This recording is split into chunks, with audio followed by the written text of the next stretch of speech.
Ensimmäinen oppitunti, osa 1. Joukko-oppi on aiheena. Tässä nähdään vanha tuttu luonnollisten lukujen joukko. N-kirjain paksennettu viiva tuolla vasemmassa reunassa käsikirjoittuun tekstiin ja 0, 1, 2, 3, 4, 5. 3 pistettä tarkoittaa, että nämä jatkuu äärettömiin. Nämä on joukon alkioita. Alkiot muodostaa joukon. Tässä on joukkosulut eli aaltosulut tässä ympärillä merkkinä siitä. Tämä on esimerkki äärettömästä joukosta, jossa on tosiaan ääretön määrä alkioita. Luonnolliset luuthan jatkuu loputtomiin. On merkki välissä eli joukko, alkiot siinä on lueteltu ja sitten joukolle annettu nimi. Joukko voi olla tietysti myös äärellinen. Tässä on esimerkki joukosta A, jonka alkiot on A, B, C. 3 alkiota. NA-joukon A-alkioiden lukumäärä on 3. Tällaista merkintää usein käytetään. No, sitten käsite kuuluu joukkoon. 2 kuuluu N:ään, 2 on luonnollinen luku. Sen sijaan -2 ei kuulu N:ään, se ei ole luonnollinen luku. Ja voidaan havainnollistaa tällaisilla diagrammeilla tätä tilannetta. Tämä alue kuvaa joukkoa A ja siellä X on näköjään tällä joukossa A, eli X kuuluu Ahan. Ja sitten Y ei kuulu joukkoon A. Koko tämä laatikko on ikään kuin tämmöinen perusjoukko, jossa tätä tilannetta tarkastellaan siitä lisää myöhemmin.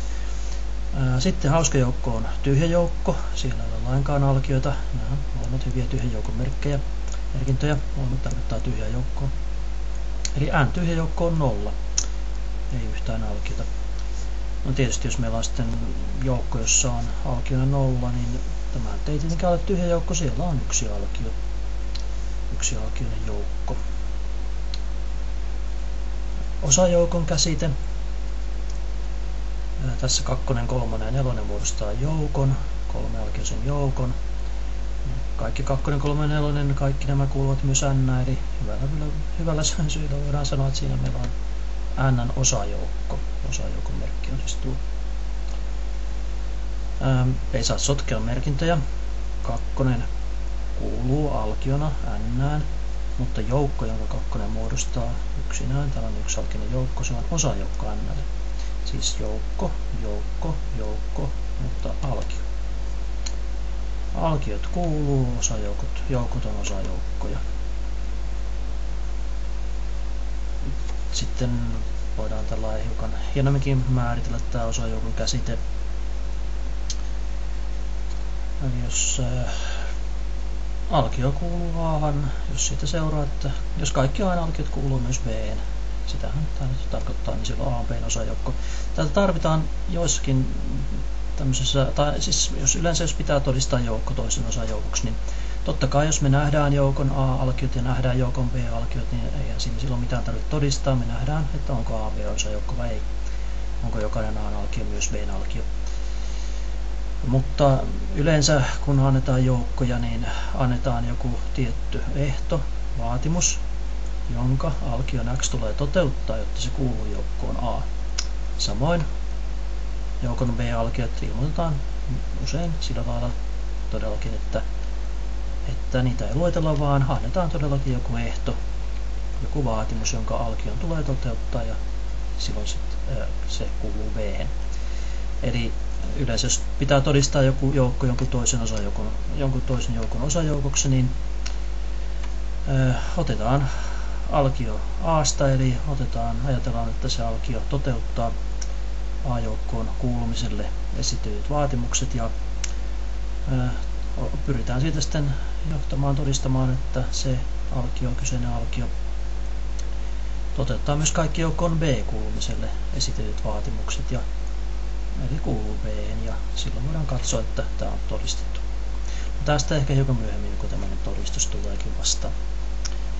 No, jokainen joukko on itsensä osajoukko. Tuosta tulkiten X kuuluu Ahan, siitä seuraa, että X kuuluu Ahan, ei vastaan sanomisia. Sitten voidaan erikseen ajatella, että tyhjä joukko on jokaisen joukon osajoukko. Tosin se kyllä logiikan sääntöjen mukaan sisältyy tännekin, sillä tässähän tänne tulee muoto x kuuluu tyhjään joukkoon. Siitä seuraa, että x kuuluu b-hen.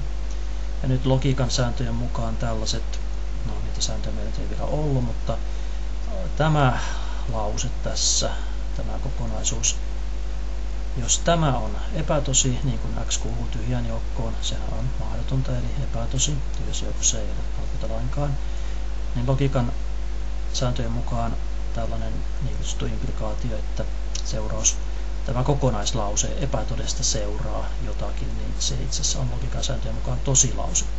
Huomataan myöhemmin, että jos sellainen sovitaan epätodeksi, niin joudutaan ristiriitoihin. Mutta tällä hetkellä riittää ehkä ajatella niitä tyhjä joukkoa, mikä tahansa joukon osajoukko. Ei, tämä sitten on myöhempää tarinaa tässä, kun kurssi etenee. No sitten tässä on vielä tämmöinen havainnollistus erilaista tilanteista. Tässä miten kaksi joukkoa voi suhtautua toisensa. Tässä B todella on A-osajoukko. B on A-osajoukko, niin kuin tuolla lukee. Se on kokonaan tuolla A sisällä. X kuuluu B-hen, X kuuluu myöskin A-han. A oli tämä laajempi joukko tässä. Sen sijaan tämä Y ei kuulu B-hen, se kuuluu vain A-han. No tämä Z ei kuulu kumpaankaan. Sitten tässä on tämä normaali tilanne, missä A ja B eivät ole toisessa osajoukkoja. Ei osajoukkoja tuo merkintä. Ja kuitenkin niillä on yhteinen alue, eli X ja Y kuuluu molemmat A-han ja Y ja Z kuuluu molemmat B-hen. Y on siis se yhteinen.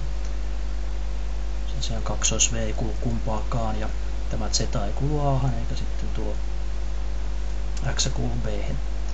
Tuolla tavalla voidaan pilkkua käyttää, ei tarvitse sanoa, että X kuuluu A-han ja Y kuuluu A-han. Voidaan sanoa yleisesti, että X pilkku Y, eli kumpikin kuuluu A-han. Ja tässä tilanteessa puolestaan on kaksi erillistä joukkoa, niillä ei ole lainkaan yhteistä. No, tietenkään silloinkaan ei toisessa osajoukkoja, hieman päinvastoin. X kuuluu A-han, mutta ei siis B-hen. Y kuuluu B-hen, mutta ei siis A-han. Ja Z ei kuulu kumpaankaan. Tässä oli ensimmäinen osa ensimmäisestä oppitunnista.